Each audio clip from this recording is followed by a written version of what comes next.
Welcome to 4C Visions. I'm your host, R.V. Hight, Director of Communications at Central Carolina Community College. In this edition of 4C Visions, it is my pleasure to welcome Dr. Brian S. Merritt, Vice President of Student Learning and Chief Academic Officer at Central Carolina Community College. In his role, he provides programmatic and strategic oversight for curriculum programs and academic support areas in the Curriculum and Student Learning Division. He previously served as Dean of Student Learning, and his prior roles include experience in college teaching, grants and sponsored programs, orientation and first-year experience, and alumni affairs. Dr. Merritt holds a PhD in Education, Higher Education Administration, and an MA in Higher Education Administration from Appalachian State University. Dr. Merritt, welcome to 4C Visions. Thanks, RV. It's great to be here. Central Carolina is a great place, and it's great to come and talk about something I love so dearly and so great and dear to my heart. So it's good to be here and talk to you today. Well, thank you. Well, our 2015-2019 strategic plan at Central Carolina is branded Learning First. What does that mean, and how are we moving along with that plan? Well, the Learning First philosophy, I think, at Central Carolina is something that we all have started to embrace. We started our strategic plan back in 2014. That planning process happened for about a year and a half or so, and we launched it in December 2014. So it's been just over about a year now that we've been under this new strategic plan. And really, what we're trying to do here at Central Carolina is help everyone understand that they are part of the learning process. So no matter what role you're in, no matter if you're cleaning the buildings, if you're mowing the grass, if you're teaching in classes, if you're helping students register, you're part of the learning process. And we're making sure that we help everyone understand how they can engage students as full partners in the learning process and what that really means. So Learning First is what we've branded it, and it's really exciting to see where it's taken the college and the momentum that we have with doing some things to continuously improve and expand our ability to serve our students. Well, there's always a lot of excitement at the college, and it's always an exciting time when we offer new academic programs. Mm-hmm. Are there any new academic programs starting soon at Central Carolina? Yeah, we've in our Learning First strategic plan, access is our number 2 goal. So we want to make sure that in the 3 counties that we serve, that we are making sure to look at the workforce demands and looking at the ways that we can help students get those credentials to get the jobs that they need. So in 2015 or 2016-17. It's hard to realize that 2016-17 is just around the corner. 2016-17 we're going to have 5 new academic programs. Wow. So we're really excited. The first one we've been planning for a while is Health Information Technology. And I'm not the expert in all these, but I'm going to try to explain a little bit. So Health Information Technology, if you're thinking about the healthcare field and you want to but you're also really great with technology, it's a credential to become a registered health information technician.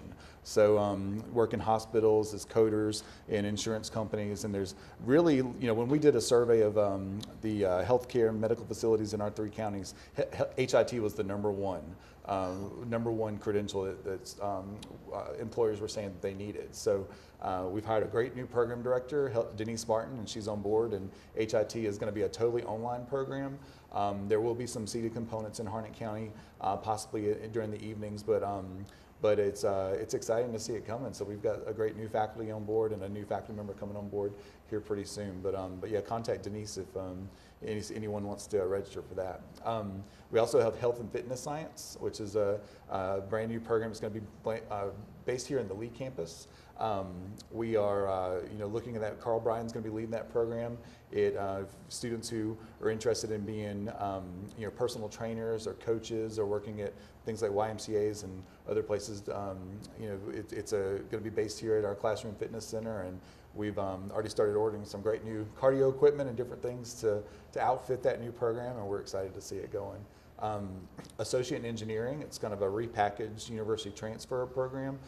There's 5 universities and colleges in the UNC system that have engineering. So before, students who wanted to go into engineering programs, they followed associate in science, and it was a little tricky to, very prescribed actually to go into those engineering programs. So now we have an actual associate in engineering program in the community college system, and we're adopting that here in the fall. So some great new engineering classes that we're going to start offering, and it'll be a fast track, 2-year program for students to go straight into their engineering program at the senior institution.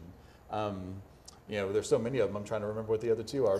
Building and construction technology is the other one. If you think about what's happening in Chatham County right now, and the population and just the building and the growth that's going to happen there, we saw a need, and we hired Jeff Gannon last year, and he's working with Andy McMahon, our sustainability department chair. But Jeff Gannon is a great guy. He's come on board and really starting to build that program. We'll have a diploma and certificate and a degree in building construction technology. So Chatham Park is coming, and it's we're going to see a lot of growth in that area, and there's going to be a lot of job possibilities.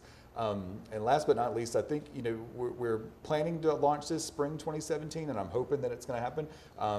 It's going to be in the catalog, and but therapeutic massage is with a lot of the things that are happening here on this campus here in Sanford, and some of the bond referendum that we got building our new buildings. We saw a possibility to offer therapeutic massage over in our building with cosmetics and aesthetics. So it'll be one in Bud Hall, one building that has a lot of those public service programs. So therapeutic massage is something that I think we're all looking forward to, because they'll need some potential clients, and I hope we'll see you there. Absolutely, in the future. Absolutely. Well, that's very exciting. The college is currently working through its reaccreditation process with the Southern Association of Colleges and Schools Commission on colleges. What does that process look like, and what is the timeline? So every 10 years, the college or university has to go through its full accreditation accreditation process to become reaccredited. We are governed under SAC-COC, is what we call it, kind of for short, and any degree granting institution has to have an accreditation to be able to award students federal financial aid and that sort of thing. So right now we're gearing up and starting the writing process. We have to respond. We have a compliance certification report that's due in spring 2017, where we respond to 96 standards and 40 policies to say to our accreditor that we're doing what we say we do. Here's what we do, and here's how we do it. We had a 5th year, every institution goes through a 5th year report back in 2013, I think it was. We had a clean 5th year report, so that was exciting for us. But now we are coming up on this 10-year accreditation, and with SAC-COC, and it's a lot of work, but it takes a collaborative effort. All divisions, all of our deans and department chairs and folks are putting together that report, and it takes it takes years to put it together. So we started about a year ago, and we're still working on it, and it's going to be a continuous process. But it really helps us look at our policies, our procedures, making sure that we're doing what we say we're doing, and making sure that the students have a great experience, and that's what it's all about. That's great. With our accreditation process, our institution is required to launch a new quality enhancement plan. What's our new QEP, and how will it change the student learning environment at Central Carolina? So our new QEP, do you know the name of it? I did. I don't remember. He failed his pop quiz. Our new QEP quality enhancement plan is called My Academic Pathway. So that's another part of the accreditation process. Every 10 years, it's a kind of an updated QEP process. It was a little different in the past, but we had a core team for the QEP that looked at a lot of data. They worked with students, they worked with faculty and staff. They looked at our learning environment and said, what can we do to improve the experience here for students? And My Academic Pathway was the chosen topic among 4. There were 4 topics that kind of emerged to the top 4, and then we did a campus-wide vote where hundreds of people voted and gave their input. What My Academic Pathway, or MAP, is going to do, it's going to help students really be exposed to different careers and their career options early on. So from the very beginning, when we start the recruiting process, the application process, trying to, I'm not sure if you wanted to be a director of communications when you grew up, I don't know, but I know I definitely didn't think I was going to be in this job when I was, going through the college admissions process, but it's going to help us, help our students, really understand what it takes to choose a career, and help us refine our ways that we are intaking students and helping them realize, okay, here are the 120 plus degree certificate diploma options that we have, and how can it help you, or how can we help you choose that career and choose it wisely. It's not all about how much money you're making. It's about what really is going to fit your interests and your abilities, and so we're excited to see where MAP takes us. Well, our top 3 institutional goals at Central Carolina are learning, access, and success. What are some final thoughts about how Central Carolina is dedicating itself to accomplish its goals? Well, I think just with our new strategic plan, learning, access, and success are things that we're goals and the objectives that are under that strategic plan. Where in the past we've been very activity-based in the ways that we approach things. We want to implement retention strategies or recruitment strategies, but now what we're doing is under learning, under access, under success, we're being very data-driven and data-informed about what does it mean to be part of the learning process. We're continuously trying to, with MAP, kind of looking at our advising process. We're looking at ways that instructors we can help them learn about how they can be better in the classroom and better engage with their students. With access, we are, with our Central Carolina Works initiative, just as one example, one of our objectives in the strategic plan is to help students gain more college credits before they come to Central Carolina, because if you come in with more college credits, you're going to be closer to completion, closer to your end goal. So what this is doing is these top 3 strategic plan goals are helping us be more data informed and helping us kind of figure out where can we improve and where can we kind of manipulate some of the programming, some of the things that we're doing here when we engage our students and create these programs for students to help them become more successful and reach their end goals. So, but again, learning first is a philosophy that I think we're all embracing, and it's kind of becoming a mantra around here. So we're excited. Well, Dr. Merritt, thank you for being with us today, and we will return right after these messages. Morning, Gary. We are GetSchooled.com. You want a college education, don't you? You know you do. Yeah, but I don't know where to start. That's why we're here. We're free, handsome, I think we're breathtaking. and here to guide you through every step of the way, starting with attendance. Gary, financial aid forms. Biology homework, G. I got this. Is that Bran?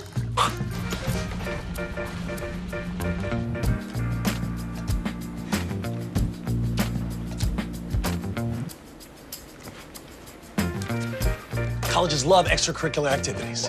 Chess really isn't my thing. I got this. Doesn't matter. Go ahead. Picking a college, man. You and us. Go together like tacos and Tuesday. And I love tacos. Fire and ice. Those don't really go together. Go to GetSchooled.com for more info. And then from this angle, it all makes a star. I'm a teacher. Let me tell you what I make. I make learning a privilege, not a chore. Show up And frustration, a tool, not an obstacle. I make working hard seem easy, and giving up impossible.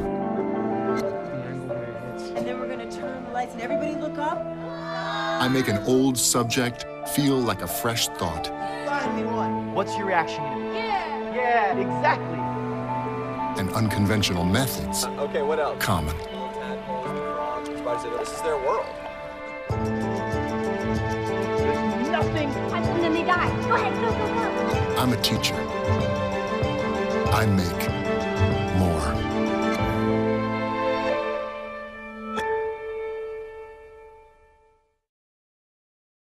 Listen to me. I am captain of the track team. And if I'm late, She doesn't really think she's going to get out of here, does she? Be nice, she's new. Hello, is anyone there? Ugh! Wow. Even from our standards, you look awful. Oh, sweetie, what happened? Me? My friend Becky got to talk to this super cute boy, and I tried to act like I wasn't jealous, but I so totally was. And then out of nowhere, this concrete barrier just popped up. Maybe it was a semi. You mean you were driving? Yeah. I mean, I know the whole eyes on the road thing, but this was a super important text. Maybe you have to know, Becky. Texting? Great. But it was only like 5 seconds, and I'm a really, really fast texter, so it wasn't even a big deal. Actually, has she texted me back yet? Wow, I get like no bars in this place. I wonder if they have Wi-Fi here.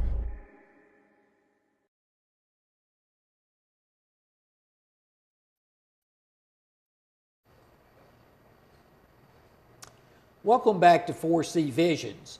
Today, our guest is Tara Guthrie, Director of Library Services at Central Carolina Community College, and has been with the college for 6 years. She earned her master's degree in Library and Information Studies from the University of North Carolina at Greensboro, and has been a librarian for 19 years. She is a member of the North Carolina Library Association and also the North Carolina Community College Library Association. She lives in Sanford and enjoys music and cooking in her spare time. Well, welcome today, Tara. It's good to have you. Thank you, RV. It's a pleasure to be here. Well, great. Well, Tara, explain to our audience how the 21st century library of today is different. Sure. Well, traditionally, libraries have been a book repository a long time ago, but in the latter part of the 20th century, and now, of course, in the 21st century, more of our resources are moving to electronic format, so they're all available online. And along with that, never before in the history of the world has so much information been available to mankind. And that information is doubling every year. And it blows your mind, I know. Wow. And of course, the only way to manage that information is to have it electronically, made available through technology. And technology is changing about every 3 months. So it's a lot to keep up with. It's constantly evolving and changing. And we as librarians, we have to manage all of this information and make it available to our students and other library users. So part of what we do as librarians is we have to teach students, of course, how to find the information that they're looking for their class assignments. And then once they find that information, how to evaluate it and recognize, is it a good source of information? Does it answer their question, for what they're looking for? And then, is it from an authoritative source? And then, of course, how to incorporate that information into their research paper. And in addition to there being just so much information for us to manage and to navigate through, the library's become more of a place on campus for students to come and learn and study. And our campus, being a community college campus, we're more of a commuter campus. Because we have students that come from various areas. Once they get to campus, they're here for the majority of the day, and they need a place to go between campuses. They need a place to go between classes to work on their assignments, to meet with friends that they're working on group projects with, and just have a place to relax and have some downtime between their classes just to clear their head.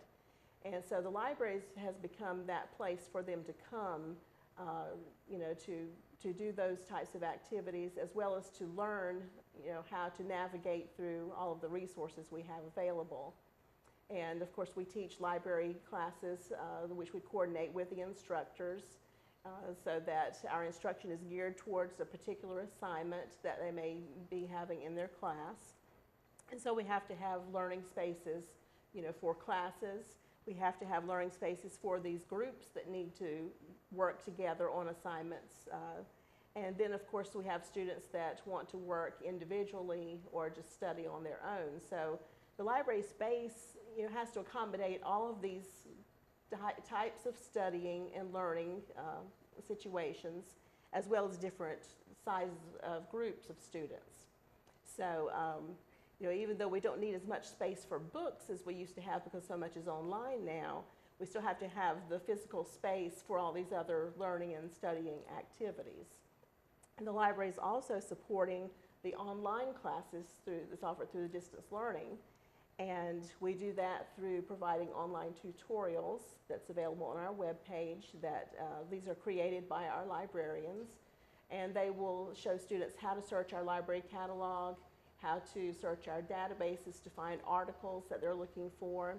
And then we also have research guides that our librarians have also compiled, so that students that are working on an assignment for a particular class can go to the research guide for that class or for that particular subject and find all the resources that they need in one location. and it just simplifies things for them and helps them find the information they're looking for. And then, of course, we're partnering more and more with the faculty and other departments to provide access to these resources for their students. And one of our recent collaborations was with some of the anatomy and physiology instructors, and they had some 3D models in their classroom, and students wanted to have an opportunity to access these outside of class. And so one of the instructors approached me about putting some of these models on reserve in the library so that students could come by and check it out, use it in one of the study rooms, and learn all the different parts of the body, whatever they're having to learn, and just to give students more access to those types of information resources. Wow. Well, certainly this 21st century library isn't what I grew up with, and that's a wonderful thing what's happening today with our library. Well, Central Carolina Community College has been fortunate to have received Library Services and Technology Act grants. How is the college benefiting from last year's grant? Yes, so last year we received 2 grants, and these LSTA grants are federal funds that's made available through the Institute of Museum and Library Services. And they're administered through the State Library of North Carolina. And so one of the grants we got last year was to enhance our study rooms with computer technologies. So we were able to purchase 40-inch flat screen computers that are also touch screens that have internet access as well as Microsoft Office, and they have a high definition webcam attached, so if students need to do video conferencing with students at another campus or even another college, they have the ability to do that, as well as to video record themselves for presentations they may have to give in their classes for assignments.